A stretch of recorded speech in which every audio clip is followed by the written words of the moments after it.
یہ پاکستانی صوبہ سندھ کے علاقے میرپور خاص کے باغات ہیں، جہاں اس وقت آم کا سیزن اپنے عروج پر ہے، لیکن یہاں درختوں سے اترنے والے تمام آم کھانے کے قابل نہیں ہیں۔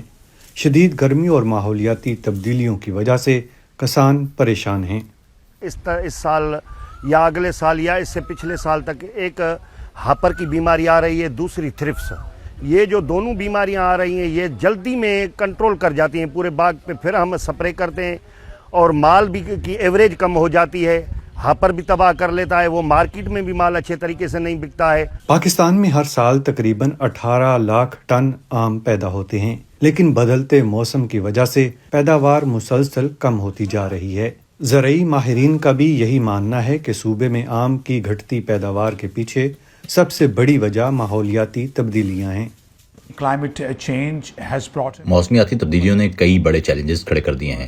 سب سے بڑی مشکل یہ ہے کہ اب کیڑوں کا حملہ پہلے سے کہیں زیادہ خطرناک اور شدید ہو گیا ہے اور انہیں قابو کرنا مشکل ہوتا جا رہا ہے۔ مسائل صرف باغات تک محدود نہیں ہیں۔ ایران امریکہ جنگ نے بھی آم کے کسانوں کو کافی نقصان پہنچایا ہے۔ سندھڑی، چونسا اور انور رٹول جیسی اقسام کے لیے دنیا بھر میں مشہور پاکستان میں اگر مشکلات کا یہ سلسلہ جاری رہا تو آئندہ برسوں میں ان آموں کا ذائقہ ماند پڑ سکتا ہے۔